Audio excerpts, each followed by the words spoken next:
Racing to the 2022 Kentucky Derby, and this time, welcome back to the channel. We take a look at the Kentucky Derby pedigrees for 2022.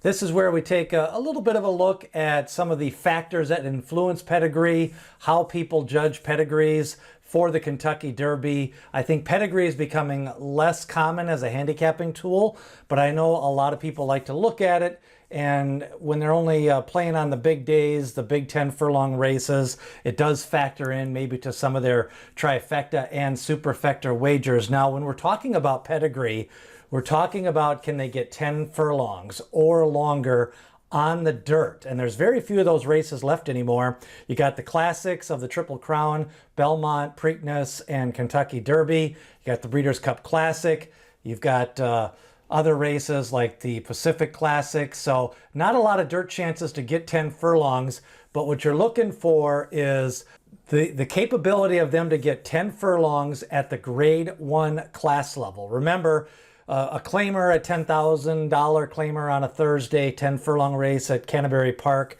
it doesn't have an influence generationally for these pedigrees. So you're looking for horses that come from pedigrees that have won at the classic distance or competed well at the classic distance.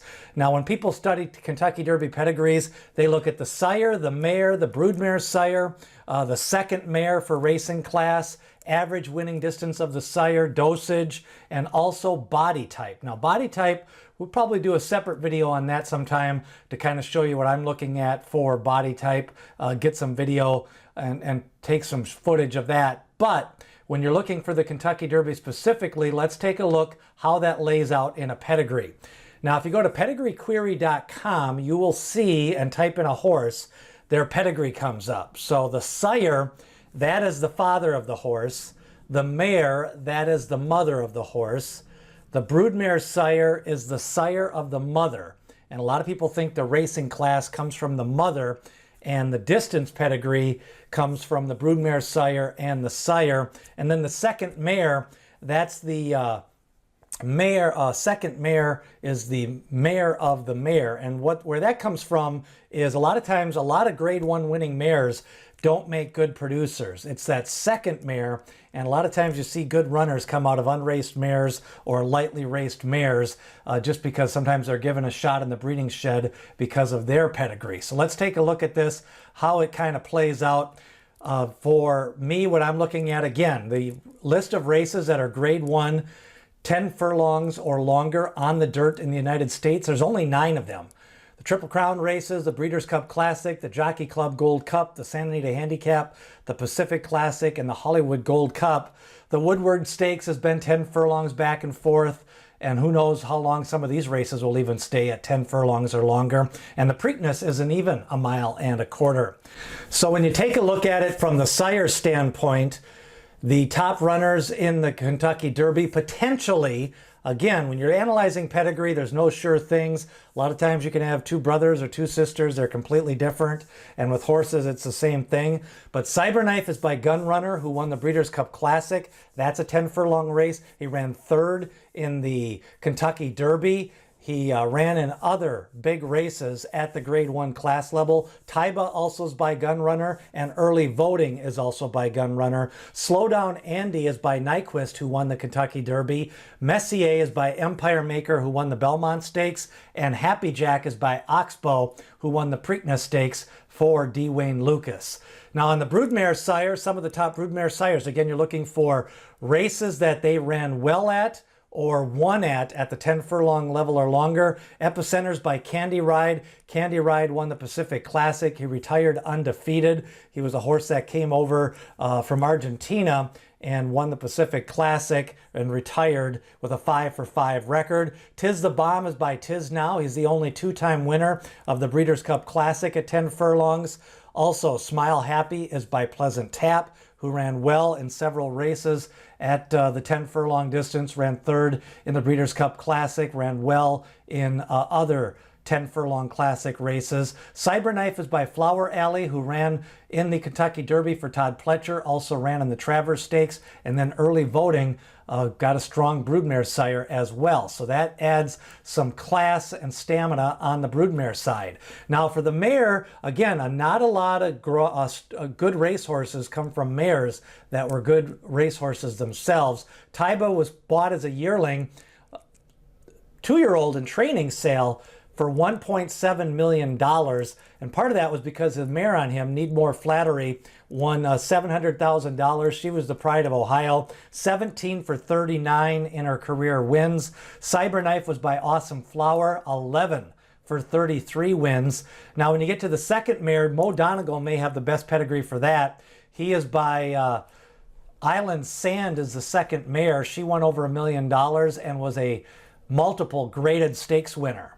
Another factor for Kentucky Derby pedigrees is the average winning distance. Basically, this is a metric that takes all of the foals out of a sire and they take the average of the winning distance in furlongs. And once they get a few crops of racing, this can be a little bit, point you to some longer race type winners. Again, if they don't have a lot of foals or if it's their first crop, a lot of times these numbers can be a little bit distorted. But Empire Maker, the sire of Messier, is the 7.8 furlong, so that's the best of the contenders for the Kentucky Derby. Tappet, a known Broodmare sire and sire of sires. He, of course, has sired 4 Belmont Stakes winners. He gets an average winning distance of 7.6. Pioneer of the Nile, 7.5. A lot of times what I like to do is look at kind of a more negative number. So Zozos, who's by Munnings, if you notice, his average winning distance is only 6.4 furlongs. And Race Day, who's the sire of White Abario, they only average 6.6 furlongs. So take a look at the top and the bottom of the average winning distance. Again, it's not always foolproof, but it can lead you to include a horse in a superfecta, or maybe assume that maybe they can get that extra furlong, or a horse like Zozos. That's going to be one that's going to be hard for me to take at the 10 furlong distance. Now, Dosage has kind of got out of vogue the last few years. That used to be a powerful handicapping factor in the late 80s, mid to late 80s and early 90s. But the man who created the Shefty race sires no longer updates those. So normally you wanted the lower the number, the best, and you wanted race classifications in all 5 Dosage apputational profiles. And there was like classic and intermediate and solid and professional. And there's just so few races at 10 furlongs or longer that they stopped updating the sires. And so you've got like Zandon, who has a 2.11, Mo Donegal has a 3.0, Messier with a 3.44. But the lower the better. But again, this is really not as popular of a handicapping factor anymore. And when you add it all together, these are the 5 that I'm going to be taking a look at pedigree-wise.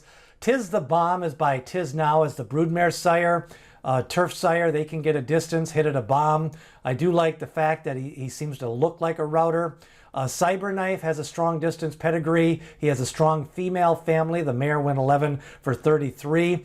Taiba on one side has a good Broodmare sire and a good sire for classic distances. Messier is by Empire Maker. Might want to take a second look at him. And then Charge It by Tappet and some strong female family on both that mare and second mare that have produced a long list of classic runners and runners who have made some money. Now, some horses that I'm going to be taking a second look at that I don't look at for shaky pedigree. Again, Slow Down Andy, not a lot of a female family here. Calbred on that female side. Nyquist is a little bit dubious at getting some distance horses. Barber Road, not a strong female family. And Taiba, even though the mare won 17 races, she was an Ohio bred, and then that second and third generation, not a lot of class on the female family. So a lot of mixed signals for Taiba, especially with only 2 lifetime races. Those are some of the handicapping factors that I'm going to be taking a look at. What are some of the pedigree angles that you look for, or horses that you think can get the 10 furlong distance? Leave a comment as we get you ready for the first Saturday in May.